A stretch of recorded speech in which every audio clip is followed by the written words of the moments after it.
Madame, Monsieur, bonsoir et bienvenue dans le dernier journal. Voici les titres. La 11e édition du prix national d'excellence s'est tenue ce matin au palais de la présidence de la République.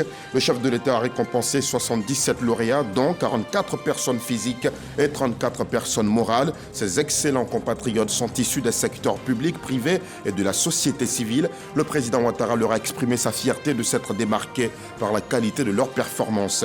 Nous irons sur l'autoroute à péage de Grand Bassam où a eu lieu aujourd'hui la toute dernière répétition du défilé militaire et civil du 7 août 2024. Le ministre d'État, ministre de la Défense y était. Téné Birahima Ouattara a vu de plus près ce qui est fait depuis plusieurs mois et se rassure qu'aucun détail n'a été négligé. Le corps armé veut offrir l'une des plus belles fêtes de l'indépendance jamais organisée. Et puis à Paris, la Côte d'Ivoire poursuit sa marche aux Jeux Olympiques en attendant la première médaille. Jessica Gbayi s'est qualifiée ce lundi pour la finale du 200 mètres féminin en athlétisme. La championne d'Afrique en titre du 200 mètres a franchi la ligne d'arrivée en 22 secondes 36. La finale se tiendra demain mardi à 19h40. 44 Ivoiriens et 34 organisations et entreprises parmi les plus excellents et performants du pays ont été récompensés aujourd'hui par le président Alassane Ouattara. C'était à l'occasion de la 11e édition du prix d'excellence. Tous les secteurs d'activité du public et du privé ont vu des acteurs être primés par le chef de l'État pour la qualité de leur travail. Cependant, pour des motifs justifiés, seuls 6 prix n'ont pas été octroyés par le comité technique de désignation. Le reportage de Mahama Traoré. Un concours plus innovant et plus ouvert dans les critères de sélection des lauréats. Comme souhaité par le président Alassane Ouattara l'an dernier, cette 11e édition du prix national d'excellence l'a été. Le comité national du prix, présidé par le Premier ministre Robert Begré-Mambé, s'est appuyé sur la digitalisation pour désigner le plus méritant dans chaque catégorie. Nous avons intégré pour l'édition de cette année l'inscription en ligne, en plus des canaux traditionnels de dépôt de dossiers de candidature auprès des ministères et à la Confédération générale des entreprises de Côte d'Ivoire, la CGCI. L'inscription en ligne a l'avantage de permettre à l'ensemble des citoyens de soumissionner au prix national d'excellence, quel que soit leur lieu de résidence. Elle renseigne et éclaire toutes les personnes qui contribuent au développement et à la promotion du pays à travers le monde sur les conditions et modalités de sélection des lauréats. Cette digitalisation des candidatures, bien qu'à sa première édition, a permis une plus grande participation de la population. Ainsi, nous avons enregistré 1486 candidatures, dont 700 en ligne, contre 517 en 2023 et 509 en 2022. Ce processus sélectif débouche sur la distinction de 77 lauréats, dont 44 personnes physiques et 34 personnes morales. Les vainqueurs sont issus des secteurs publics, privés et de la société civile. Pour des motifs justifiés, seuls 6 prix n'ont pas été octroyés par le comité technique de désignation. Excellent Monsieur le Président de la République, vous avez vu juste en instituant le prix national d'excellence. Je crois assez fermement qu'année après année, les Ivoiriennes et les Ivoiriens se sont appropriés cette détermination et cet attachement aux valeurs du travail que vous prônez à travers ces prix et que vous incarnez au plus haut point chaque jour dans la conduite si exemplaire de votre très haute mission au service du peuple ivoirien. Place à la consécration pour ces hommes et femmes méritants. Meilleurs diplomates, meilleurs fonctionnaires, meilleurs chefs d'entreprise, la famille modèle, meilleure autorité préfectorale, meilleurs policiers, meilleurs artisans, meilleurs PME, sans compter les meilleurs élèves et étudiants de l'année académique écoulée, pour ne citer que ces catégories. Chaque champion repart avec un trophée, un diplôme, plus une enveloppe de 10 millions de francs CFA. À l'appui, ces encouragements du chef de l'État à davantage performer. Les grandes nations modernes se construisent et se développent par le travail. Le travail doit donc demeurer une valeur cardinale qui soutient le développement de notre chère Côte d'Ivoire. Le changement de comportement et de mentalité, tel que l'a souligné M. le Premier ministre, ainsi que l'appropriation des valeurs d'excellence, d'exemplarité et de redevabilité sont indispensables pour accélérer la transformation économique et sociale de notre nation. Je souhaite à chacun de vous une belle carrière et aussi une réussite permanente dans ce que vous allez entreprendre. Je sais qu'avec la qualité qui nous est offerte et aussi les résultats dont nous avons été témoins, que vous réussirez dans vos carrières respectives. Bravo à chacune et à chacun de vous. Le chef de l'État félicite également le Comité national du prix d'excellence pour la digitalisation de la procédure de sélection, une preuve de rigueur et de transparence selon lui. Avant de repartir de la salle des pas perdus du palais de la présidence de la République, les 77 lauréats ont eu droit à une photo avec le couple présidentiel. Par ailleurs, cette édition du prix national d'excellence a vu le travail et le mérite de plusieurs femmes, mais aussi de jeunes Ivoiriens récompensés. Le comité technique de désignation a mis à l'honneur ces deux entités qui se sont démarquées, vous le verrez, durant toute l'année. Les précisions d'Alexis Ouedraogo. Soit une moyenne de 19,69 sur 20. C'est lui, la petite star de cette 11e journée d'excellence. Je suis très contente d'être aux côtés du président de la République de Côte d'Ivoire. Merci. Alors, tu vas continuer de bien travailler? Oui, je continuerai de bien travailler dans mes prochaines classes. Oui, c'est bien. On est fiers de toi. Hein? Prince Michael Amessan est élève à l'EPV Saint-Simon d'Abobo-Wanché. C'est lui, le meilleur élève au CEP et au concours d'entrée en 6e, avec 167 points sur 170. Avec lui, ses jeunes amis, prix d'excellence du meilleur élève au BEPC Youssef Youssen Diaby, prix d'excellence au meilleur élève au baccalauréat général Madouda Sienea, Kwamekra Daniel.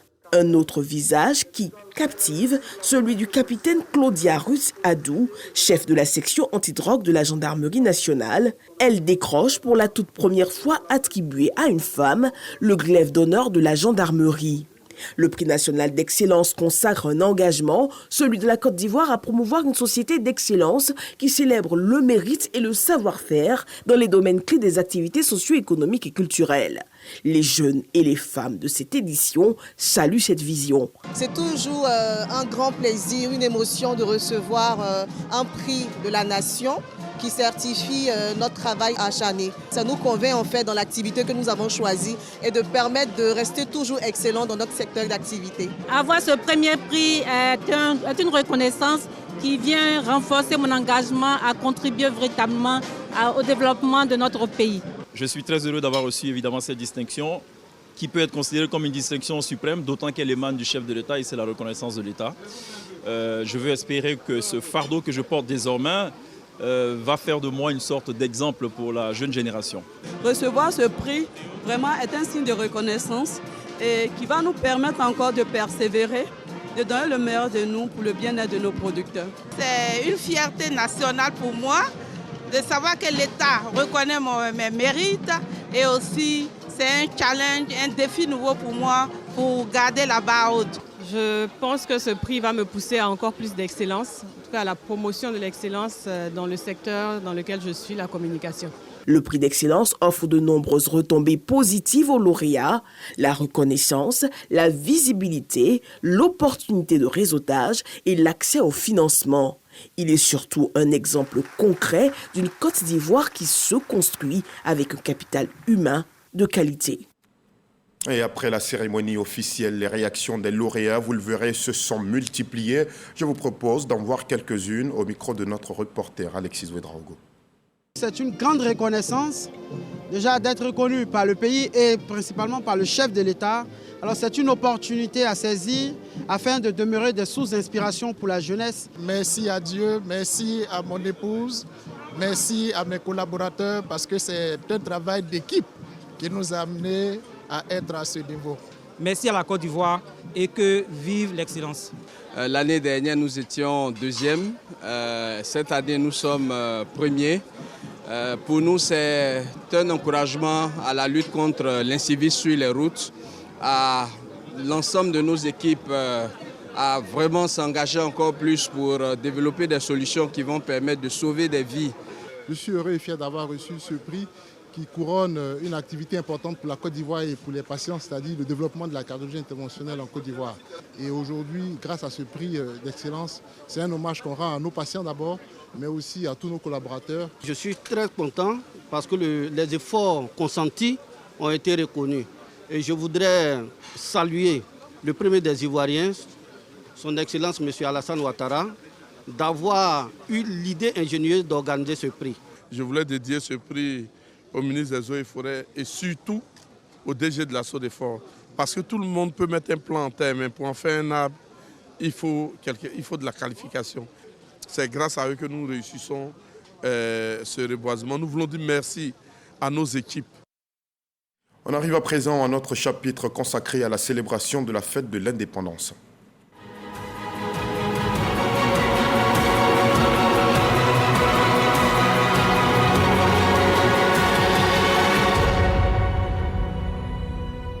Et oui, ce mercredi 7 août, la Côte d'Ivoire, indépendante à 64 ans. La célébration aura lieu sur l'autoroute à péage de Grand Bassam. Les répétitions ont pris fin aujourd'hui par une ultime séance. Un défilé civil et militaire qui s'est déroulé sous le regard du ministre d'État, ministre de la Défense, Téné Birahima Ouattara. Vous allez le voir, c'est un spectacle qui va rehausser la fierté des Ivoiriens. Le reportage de Walter Amadou Ouattara. Mercredi 7 août prochain, un défilé montrant le nouveau visage de l'armée ivoirienne sera proposé à la communauté internationale et nationale à l'occasion de la commémoration de l'an 64 de la cession de la Côte d'Ivoire à son indépendance. Avant cette date, la dernière séance de répétition donne un aperçu. En images, quelques grandes étapes. La musique des armées, de la police nationale et de la gendarmerie nationale ouvre le bal.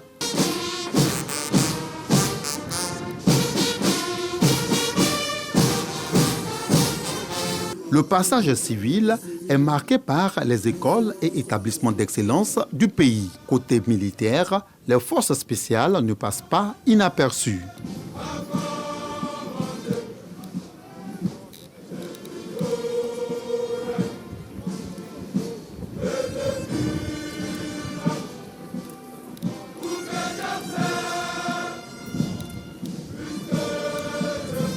Au niveau du balai des engins motorisés, 12 rames vont se précéder. Au total, 227 véhicules à la vitesse euro-kilométrique de 20.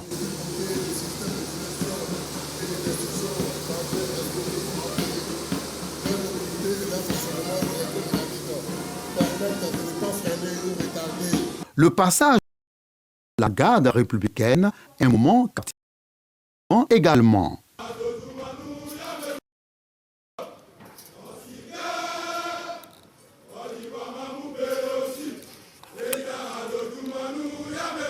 Le ministre d'État, ministre de la Défense, à ses côtés, les grands commandements réparent rassurés. De ce que j'ai vu, il faut retenir surtout que la Côte d'Ivoire avance dans la discipline, dans le travail, et ceci est très important. Beaucoup de dons de soi, c'est l'Ivoirien nouveau que nous voyons naître, et ceci est très important pour la Côte d'Ivoire. Nous devons tout faire pour maintenir ce cap et même le développer. Je repars satisfait et je peux vous donner rendez-vous pour le mercredi 7 août. Je pense que nous verrons tous de très belles choses. La Chine, pays à l'honneur, sera représentée avec un détachement militaire.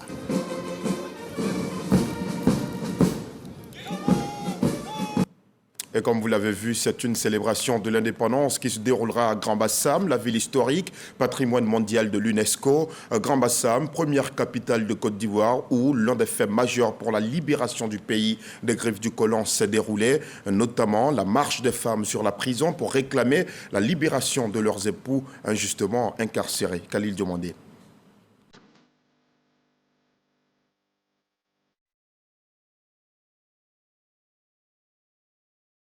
Classé patrimoine mondial de l'UNESCO depuis 2012, Grand Bassam, la ville mémoire, est choisie pour abriter les festivités de l'an 64 de l'indépendance de la Côte d'Ivoire. Un choix loin d'être fortuit, car les premières pages de l'histoire de la nation se sont écrites ici.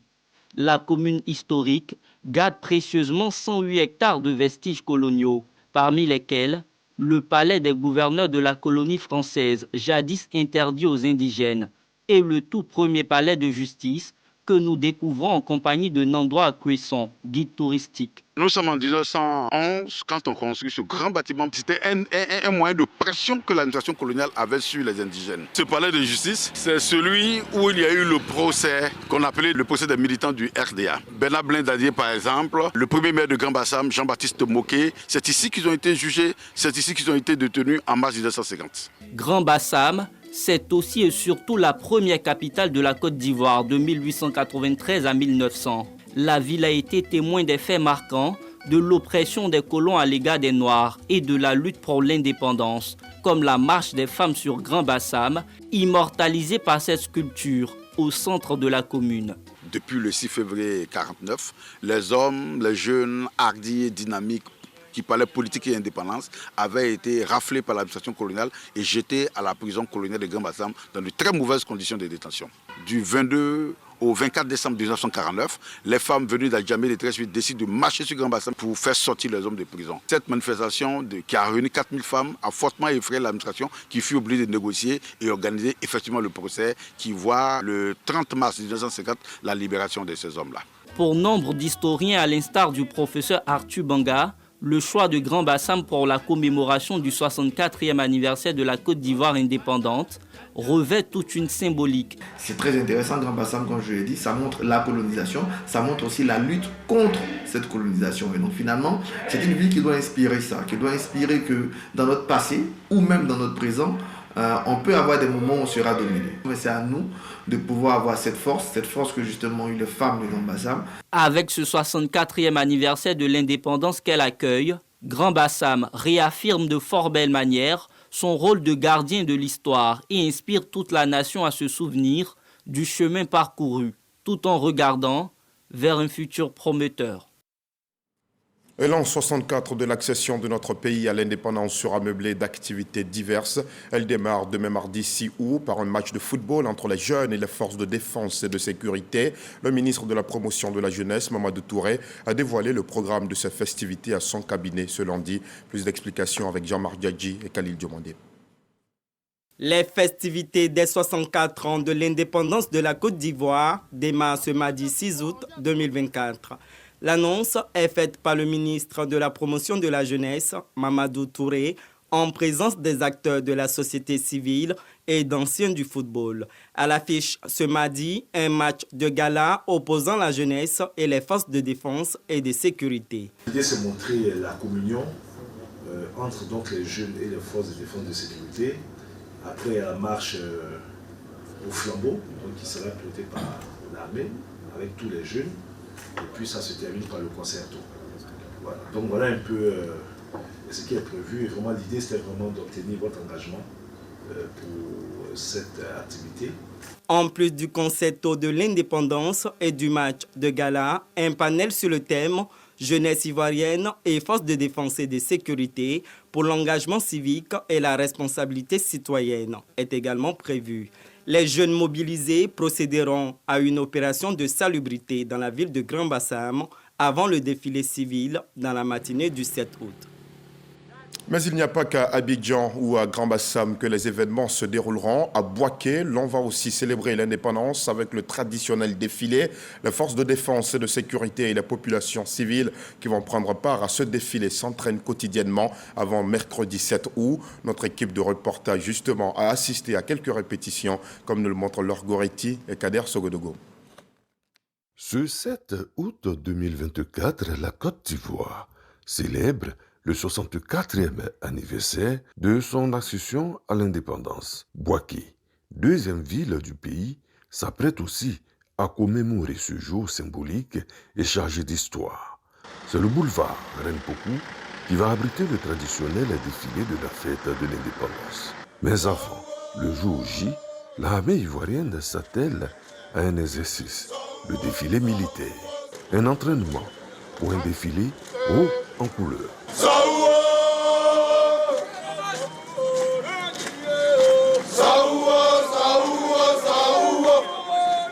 Non loin de là, les civils sont en pleine répétition.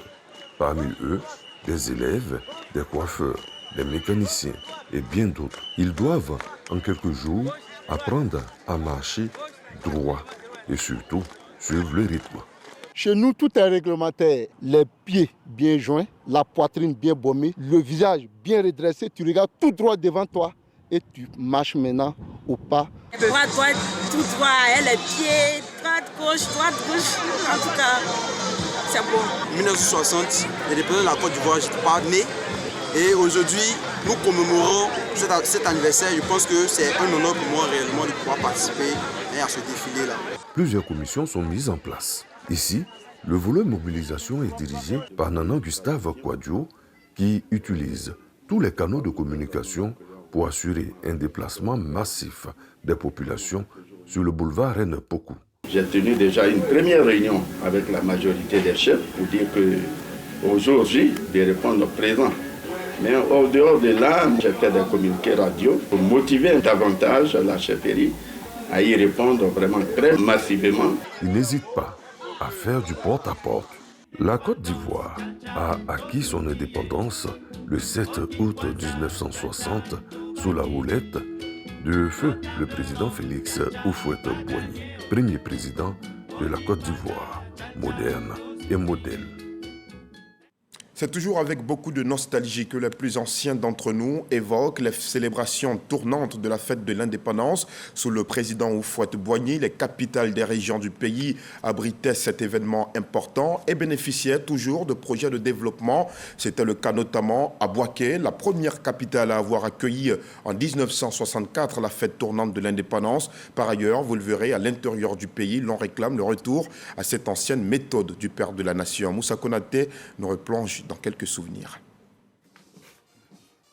Ancien responsable de boulangerie, Raoul est un témoin vivant de la célébration de l'indépendance à Dimbokro en 1975. Âgé de 82 ans et résident dans la ville depuis 1966, il garde encore de beaux souvenirs.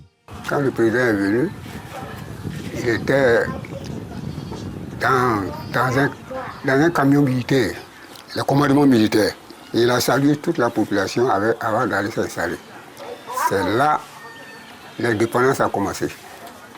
On a eu 3 avions militaires qui survolaient la ville, qui avaient 3 couleurs différentes, orange, blanc, vert, avec 21 coups de canon.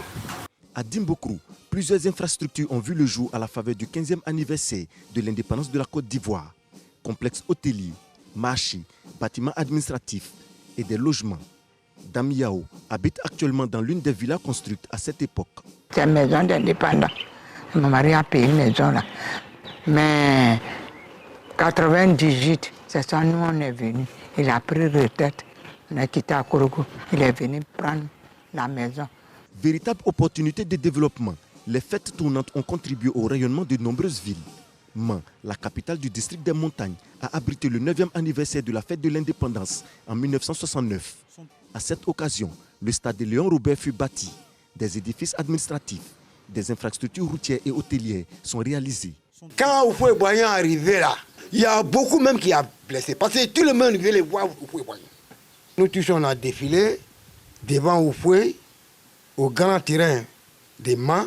Il y avait un militaire, les policiers, bon, il peut dire les corps habillés. Après, après ça, les forgerons ils sont venus. Après, ils sont passés, les menuisiers ils sont venus, les mécaniciens ils sont venus, bon, les commerçants aussi sont venus. Au total, 12 villes du pays ont bénéficié des festivités tournantes de l'indépendance. Bouaké fut la première localité de l'intérieur du pays à abriter la fête délocalisée.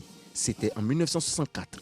En 1964, j'avais 15 ans et on partait au 3e bataillon en tant que les enfants de Sokora partaient regarder les militaires préparer les défilés avec les civils. Tout le monde partait pour faire le défilé. Voilà, donc en ce moment, vraiment, c'était beau. Célébration tournante de l'indépendance de la Côte d'Ivoire, une volonté du premier président de la République, Félix Houphouët-Boigny, initiative tant réclamée aujourd'hui par les populations. La fête tournante, c'est ça qui arrangeait les villes. et l'intérieur. Ouais. Mais quand les bâtiments que vous voyez là-bas, comme de la CCCA, là, c'est à cause de la fête, ils ont bitumé les rues partout. Notre souhait est que l'État fasse un effort pour que ces indépendances-là soient tournantes encore, parce que à cette occasion, il y a des infrastructures que l'État donnait à la ville. Un vœu certainement entendu par les autorités ivoiriennes. Déjà en 2022, la célébration de l'indépendance s'est tenue à Yamoussoukro, la capitale politique. Après une cérémonie sobre en 2023 au palais présidentiel suite au décès du président Henri Konan Bédié, la ville historique de Grand Bassam se prépare cette année à accueillir le 64e anniversaire de l'indépendance de la Côte d'Ivoire. Changeons de chapitre et abordons à présent l'aménagement en cours dans la ville d'Abidjan. Le district autonome a procédé aujourd'hui à la présentation de plusieurs projets sur le site de Banco 1, récemment déguerpi. Ce sont des projets de construction d'infrastructures sportives, gastronomiques, touristiques et culturelles pour lutter, vous le verrez, contre le désordre urbain. Le reportage de Serge Pacom Didi. Le ministre, gouverneur du district autonome d'Abidjan, Henri Pirage, sur ce site de Banco 1, utilisé dans un passé récent pour le lavage, appelé communément Fanico. Sissi Bakongo s'assure de l'avancée des travaux d'aménagement du site d'Eguerpi il y a quelques mois. Un réaménagement pour la construction d'un complexe sportif, d'une salle d'exposition, d'un espace gastronomique, d'un marché de fruits et des lacs artificiels. 5 projets sont prévus par le district d'Abidjan en partenariat avec le ministère de l'Environnement à travers le parc national du Banco. C'est dans le cadre de la lutte contre l'insalubrité. Au total, 4,5 hectares d'espace que nous allons occuper pour réaliser ce projet. Nous allons faire un bilan, ou bien peut-être la restitution d'ici 4 mois. À travers ce projet dénommé la baie du Banco, le district d'Abidjan veut redonner de la valeur à la forêt du Banco, lutter contre le désordre urbain et redonner à la ville d'Abidjan son lustre d'antan. Le ministre-gouverneur a enjoint ses services de mener la réflexion afin de donner à ce site son lustre d'antan, afin qu'il ressemble véritablement à ce que les pères fondateurs ont pensé pour Abidjan en la dénommant la perle des lagunes. Et donc, en lieu et place de ces activités traditionnelles qui avaient lieu et qui étaient dangereuses pour la nature, nous avons voulu réconcilier la nature avec les Abidjanais. Et donc, le projet dénommé la baie du Banco vient effectivement pour mettre en œuvre cette vision. Ces travaux marquent le point de départ d'autres projets d'embellissement du district d'Abidjan, au nombre desquels le réaménagement de Jesco, Banco 2, Zo, Boribana, l'abattoir de Port-Boué et la zone de Zimbabwe. Le nouveau chef de terre de Petit Yapo, ce village situé à 14 km d'Agboville, a été intronisé ce samedi par ses pairs. Il a été invité également à préserver les valeurs culturelles et maintenir l'unité et la cohésion sociale dans le village. Frédéric Oulaï, Didier Nguessan.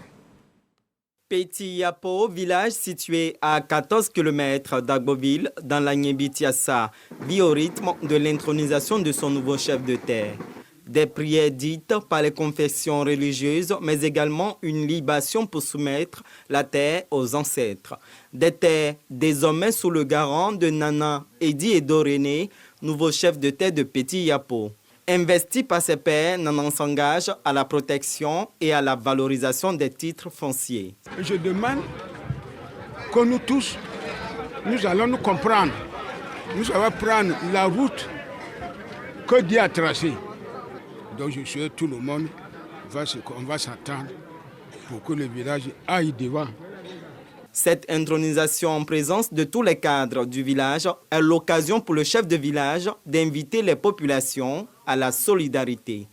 Le représentant du président du conseil régional de l'Agnébitiassa et parrain exhorte le nouveau chef de terre à préserver les valeurs culturelles et à développer le village. Le nouveau chef de terre, on leur doit du respect. Voilà. Et surtout les chefs de village, que nous quittons les chapelles de les destituer. Si nous avons assez d'intelligence, on peut mettre à contribution au service du chef pour que le village avance. Je pense que l'intronisation de ce chef de terre devait nous permettre d'aller tout droit vers le développement. Et ce que le ministre a donné comme message, il y a la cohésion, la paix et aussi le développement. Et je pense que depuis que le président Alassane Ouattara est aux affaires, aujourd'hui nous avons le bitume, nous avons de l'eau, nous avons tout ce qu'il faut. Et je crois qu'on ne peut que dire merci au président de la République. Nanan Edi Edorené remplace à ce poste Feu Nanan Goro Bertin, décédé il y a quelques années. Il est infirmier d'État et a fait valoir ses droits à la retraite il y a 23 ans. Nous vous le disions en titre, à Paris en France, la Côte d'Ivoire poursuit sa marche aux Jeux Olympiques 2024. Jessica Gbayi s'est qualifiée ce lundi pour la finale du 200 mètres féminin en athlétisme. La championne d'Afrique en titre du 200 mètres a franchi la ligne d'arrivée en 22 secondes 36. À 25 ans, Jessica Gbayi reste l'une des seules chances de médailles ivoiriennes. À elle, mais aussi à tous les autres athlètes engagés, nous leur envoyons toute notre énergie. C'est la fin de ce journal. Merci aux équipes techniques et de rédaction. Merci à vous aussi de nous avoir suivis. Je vous retrouve à 6h30 ce mardi. Excellente soirée.